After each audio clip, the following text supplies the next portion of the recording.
السلام عليكم ورحمة الله وبركاته. اللهم صل وسلم وبارك على سيدنا محمد وعلى آله وصحبه أجمعين. كل سنة وانتم طيبين ورمضان كريم عليكم إن شاء الله. بإذن الله في الفيديو ده بقى هنعمل السحور بتاعنا في البيت من غير بقى ما نشتري الفول من بره، وحاجة كده نظافة ومن ايديكي وعارفة انتي بتعملي ايه. يلا بينا بقى نشوف مع بعض هنعمل ايه.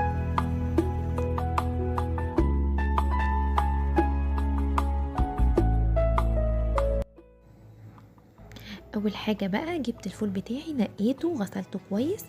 وكمان جبت فول مدشوش. الفول مدشوش يعني بتحطي شويه كده، يعني انا عملت تقريبا الدماسه بتاعتي اخدت حوالي اقل من النص كيلو بشويه، وحطيت عليهم شويه فول مدشوش وشويه رز صغيرين. الرز اختياري، تقدري تحطيه او ما تحطوش يعني. بس هتحطي بقى كل الكلام ده على بعض، وهتضيفي عليه بقى شويه ميه عادي، مش ميه سخنه يعني ميه عاديه. هحطهم بقى كلهم على بعض بالشكل ده، وهضيف عليهم ميه. وهتسيبيها يتنقع فيها. مثلا لو انت هتعمليه الصبح ممكن تنقعيه من بالليل، يعني مش اقل من 4 أو 5 ساعات تنقعي الفول. الخطوه دي مهمه جدا عشان بتساعد ان القشره بتاعه الفول لما تستوي تستوي وتبقى كويسه، ما يبقاش الفول مستوي والقشره نفسها ناشفه. بصي قلبتهم بقى مع بعض كده، والميه بقى حطيت ميه بزياده لان هو حجمه هيتضاعف لما تسيبيه يتنقع.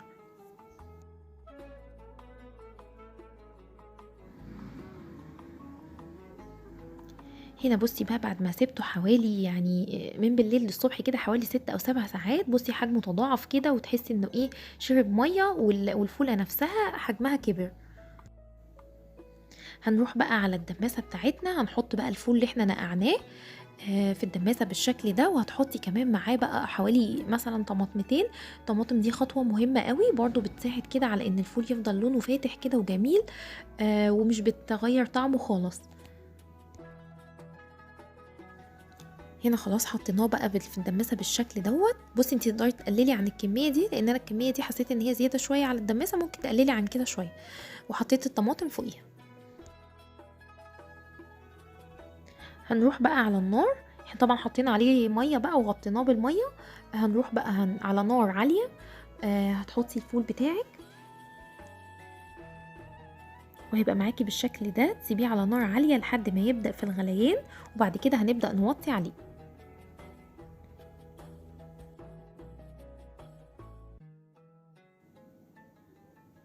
في بقى خطوة مهمة، انا عصرت ليمونتين كده، جبت عصير ليمونتين من بعد ما بدأ يغلي.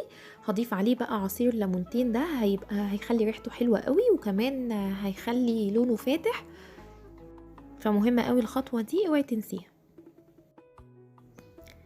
هنا بقى كان قاعد على النار كده حوالي 4 ساعات. بصي بتسيبيه بقى على نار هادية خالص، بياخد ويدي مع نفسه كده، لان الفول بيبقى محتاج نار هادية قوي علشان يستوي كويس. هو بياخد وقت شوية بس النتيجة بتاعته بتبقى جميلة جدا. طبعا وانتي بتشوفي كل شويه لو حسيتي ان الميه فيه قلت بتبداي تغلي ميه، تزوديه ميه مغليه. ما ينفعش خالص تزوديه ميه من الحنفيه، لازم تكون ميه مغليه.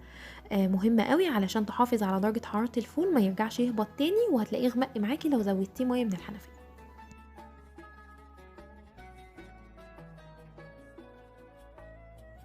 وهنا بقى بصوا خلاص هو استوى معايا، قعد معايا حوالي 8 ساعات ل 9 ساعات كده. لو انت بتحبيه يبقى سوا زياده ممكن تزودي، انت بتتابعي كده معاه السوا واحده واحده. وبعد كده برضو رجعت عصرت ليمونتين تانيين وحطيت عليه بعد ما طفيت النار.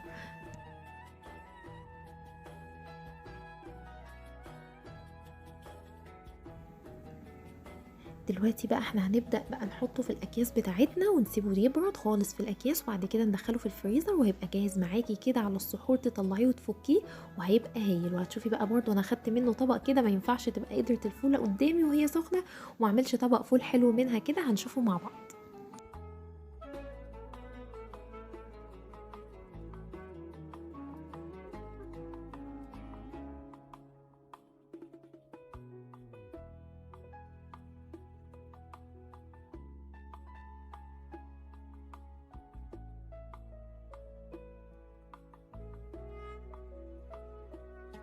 بصوا بقى طبق الفول الجميل بقى اللي اخدناه من القدرة كده وهو سخن، وحطينا عليه شوية ملح وكمون وليمون كده وحبة زيت حلوين، حاجة كده اخر عظمة وحاجة من ايديكي، حاجة جميلة جدا.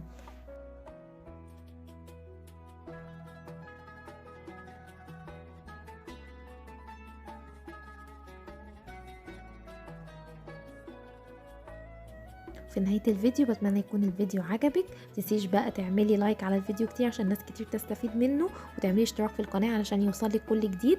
اسيبكم في رعايه الله، وكل سنه وانتم طيبين، والسلام عليكم ورحمه الله وبركاته.